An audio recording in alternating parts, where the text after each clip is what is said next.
We got a couple more names confirmed for this year's WWE Hall of Fame class, with another rumored name likely. On Monday, WWE announced that one of the greatest boxers of all time, an Olympic gold medalist, this man is an icon, and he had some involvement in pro wrestling too, Muhammad Ali will be inducted into the Hall of Fame this year. Ali is a no-brainer as a celebrity inductee. I don't know how it took this long for him to even go in.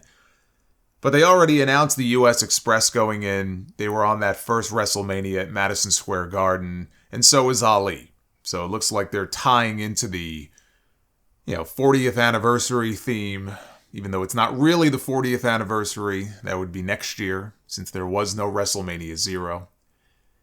But those charismatic promos that made him such a big star sound like pro wrestling promos when you go back and watch them. And there's good reason for that, because they were inspired by pro wrestling. He was a pro wrestling fan. And specifically, they were inspired by Fred Blassie. In fact, when Ali came in to work an angle for WWE in 1976, they had Blassie with him as his manager. Yeah, he did an angle on TV where he confronted Gorilla Monsoon, and Monsoon got him up in an airplane spin and then dropped him. Ali was selling his ass off. I mean, you could tell this man was a wrestling fan.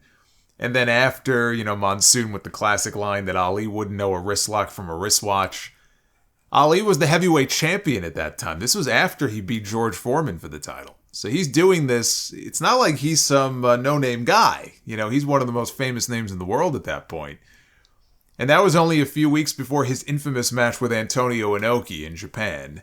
What is considered by many to be the first mixed martial arts match. The most boring fight you will ever see. There was so much politicking involved. It was a shoot fight, but the rules heavily favored Ali. Inoki couldn't do anything with him. He couldn't wrestle him. He couldn't grapple him. So what Inoki did was he laid down on his back and he kicked at Ali's legs anytime he got close to him. And he did so much damage that Ali ended up with blood clots in both of his legs, and it almost ended his career. Just a total disaster this was.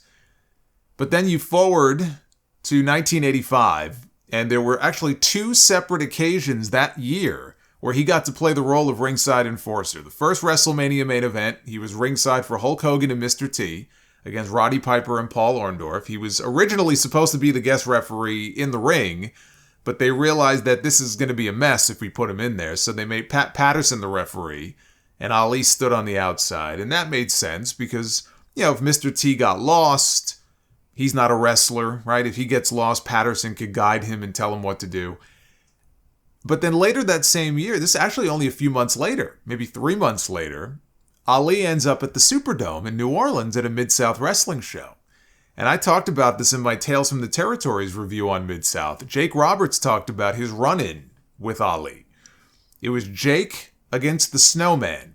And I'm sure there were plenty of snowmen in wrestling back in the 80s, and Jake probably knew most of them. But on this night, Ali was in there as backup for the Snowman. And at one point during the match, Ali got up on the apron. Actually, it was towards the finish. Ali got up on the apron, and he started throwing haymakers. And Jake is taking these shots. He's taken these punches from Muhammad Ali, but he's not going down. He took like 3 of them, and Jake is just sort of staggering around. And when Jake got to the back, Bill Watts was furious with him for not selling for Ali. And Jake's argument was, I've got to come back here to work tomorrow. He doesn't. And Jake claims that Ali came up to him in the locker room. He didn't know if he was going to be mad or not. And Ali comes over and he whispers to Jake, he goes, "Smart man." Basically, Ali got it. He got that Jake has to work in front of these same people again. He doesn't. That's the story that Jake tells. But yeah, both those things happened in the same year. The other name announced for the Hall of Fame was Thunderbolt Patterson, who never actually worked for WWE. But, for a Hall of Fame that has welcomed a lot of people that did not work for WWE or had a very quick run in WWE, he is certainly a name that is worthy of induction. He was blacklisted from many promotions for complaining about the treatment of wrestlers, especially black wrestlers back then. He tried to get wrestling regulated by state governments the way that they regulate sports like boxing. That didn't win him many fans with the promoters. But he worked tons of NWA territories. He was tag team champion in Mid-Atlantic with Gerald Briscoe and with Ole Anderson in Georgia Championship Wrestling. There's a great story, actually, that he and Briscoe told last year on the podcast that Briscoe does with JBL. And I love the fact that there was a Patterson and Briscoe before the Patterson and Briscoe that we all saw on WWE television in the late 90s. Like, you say Patterson and Briscoe, you think of Pat Patterson. But before Pat, it was Thunderbolt Patterson and Jerry Briscoe. And they told the story of when James Brown offered his private jet to them so they could get to their next show. And they turned him down. So what happened was Patterson and Briscoe, they were on their way to a show somewhere, I don't remember where, and they got pulled over by the cops. Thunderbolt had just bought a brand new Cadillac. He had a Cadillac Eldorado. And the cops asked him for his registration. Well, he didn't have any. He drove the car right off the lot. It still had the paper tags on it. So the cops assumed the car must be stolen. And so they threw him in jail. So they got one of the bookers out there to bail them out. They're at the airport. And James Brown flies in on his jet. Now, apparently he knew who Thunderbolt Patterson was. He saw him, and he offered his jet to both of them so they could get to their next show. And then his pilot would fly back and would pick him up and would take him to wherever he was going to go next. And they turned him down because they already had a plane waiting for them from the booker who bailed them out. And Briscoe said it was the biggest mistake they ever made, saying no to James Brown.